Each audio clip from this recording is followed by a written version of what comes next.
Hello, I'm Professor David Holden. I'm a military historian and a veteran. All these views are my own and in no way represent the U.S. Army or the federal government. So let's get to it. Today we're going to be talking about Putin, the Ukraine, and what is likely to happen in the coming days and weeks. So my last video on the Ukraine and Russia was taken down for misinformation by YouTube. I mean, he lies about everything anyway. In reality, they just didn't like my perspective. See the warning here. See the warning here. Mainly, the weakness invites tyrants. I stand by that assessment that Biden's policies, and more broadly American policies in general, have signaled weakness. That assessment is shared by the President Zelensky, you can see here. Imagine for a second that you're in the kitchen and your kid comes in and says, hey dad, I want a cookie out of the cookie jar. And you're like, no son, no cookies before dinner. And he's like, well dad, what if I just take 1 or 2 cookies? And you respond, well, son, if it's a minor incursion into the cookie jar, like maybe you just take 1 or 2, then maybe not much. If you take more than 1 or 2 cookies, then there might be more repercussions after that. We'll just have to see. Russia will be held accountable if it invades, and it depends on what it does. It's one thing if it's a minor incursion and then we end up having a fight about what to do and not do, etc. That is a message that does not convey conviction to your child, nor does that kind of message convey conviction to President Putin. The implication for President Putin is, well, if that's the case, if they don't mind a minor incursion for 1 or 2 provinces, and they didn't do all that much after the invasion of 2014 in the Crimea, maybe they're just not that serious to begin with. That's not to justify anything that Putin did. Everyone is talking of how Putin needs an off-ramp, but Putin is not a man to bend. Russians don't bend. They break things. I must break you. In my opinion, I think Putin escalates here. I think that's all he can do, unless the Ukraine gives in to his territorial demands, and also with his other demand that they don't join NATO or the EU, both of which are non-starters for the Ukraine. If we take a playbook from the great military theorist Karl von Clausewitz writing 200 years ago in the age of Napoleon, when you're trying to deduce the resistance of the enemy or your adversary, the best way you do that is you look at the means available to them, plus their will, and that gives you the means of resistance. So, in this case, the means of resistance is like tanks, artillery, aircraft, numbers of troops. Those are all quantifiable things that you can count. But the thing that you can't quantify is will, right? You can only make vague guesses and assessments of what it might be. Now, certainly Putin was looking at 2014 in the invasion of Crimea, where he didn't really meet all that much resistance. And he was probably assuming that was likely to be the case here. If you look at the military plan that he put forth, which is pretty much a blitzkrieg to rapidly advance forward, seize the cities with armored forces, use paratroopers to hit the airfields, and then to assault the airwaves with propaganda, he probably assumed that Zelensky would flee and the country would quickly collapse. Putin is a man secluded from reality. For 2 years, he is hidden away from COVID. You saw him meeting with the President Macron from France, and they're at this long table, like 30 feet apart, because he's afraid of catching COVID. You see him having discussions with his generals, and they're on the far end of the room. And in this isolation, this fear has metastasized towards the outside world and towards NATO into something far greater than it actually is in reality. Putin is not crazy. That's what some in the media have labeled him because they don't understand him and they have a progressive worldview which precludes them from seeing man as he actually is. What Putin is doing is what kings and queens, dictators and authoritarians have done throughout history. There's nothing new here. Furthermore, Russia has a very tragic history of being invaded multiple times, which just feeds into his paranoia, and probably all spies are paranoid to some degree. Man doesn't outgrow this. Just the conduct of war and conflict evolve. Putin has a kind of Machiavellian intelligence, cunning and calculating.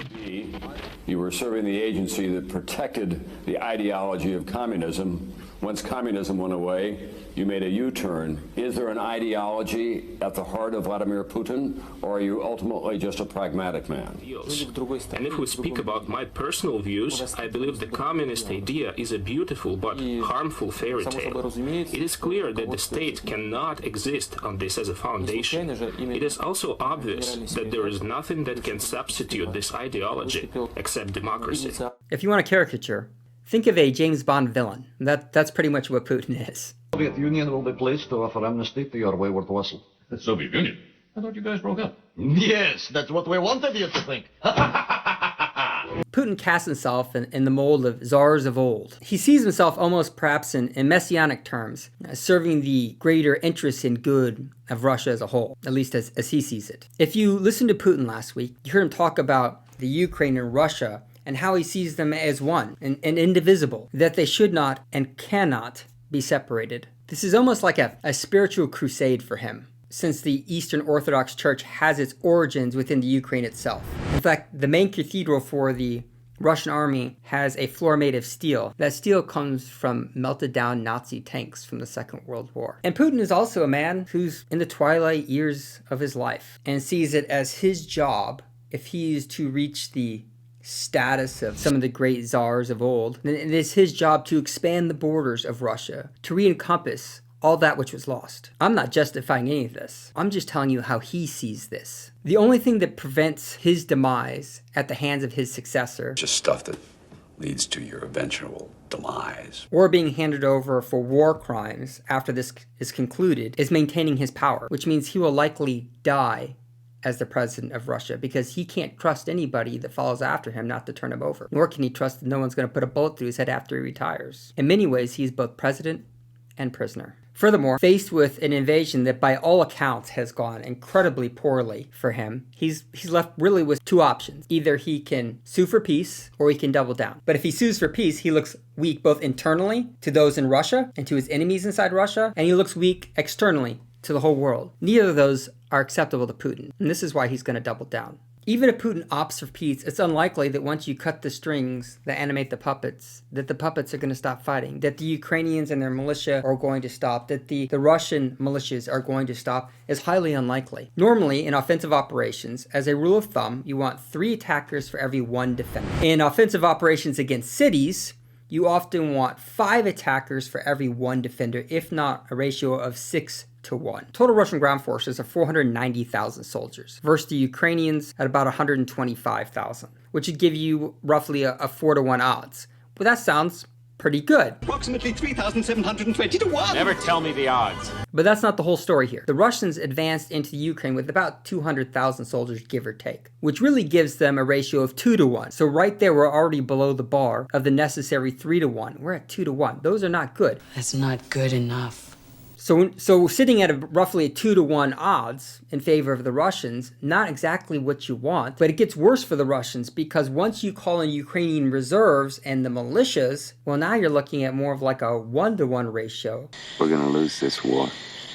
This is not looking good for Putin at all. To put this into perspective for you, the Russians have suffered around 11,000 casualties in 13 days. In both Iraq and Afghanistan, in total, over 20 years, we lost 7,000. That's right, we lost 7,000 in 20 years. They've lost 11,000 in 13 days, and it's just beginning. Military operations cities are extremely man-intensive, and they're very costly both in the lives of civilians and in the attacker and the defender. And the costs that you're likely to see in Ukraine are likely to skyrocket from here, and you're going to see more videos like this right here. And this is why its people left. A family, mother, father, and 2 children were killed by another shell. The bulk of Ukrainian forces have withdrawn to defending in cities because cities favor the defender. If those Ukrainian forces were out in the fields and the forests, then the Russians, at will, could plaster those areas with artillery and bombers. But now that they're within the cities, and this means the Russians have to come root them out, block by block. The key to successful defense is maintaining the lifelines into those cities, right? So you can get food, water, ammunition, and supplies, and the wounded out, and more soldiers in. As you can see here, the Russians are moving to envelop these cities and cut them off.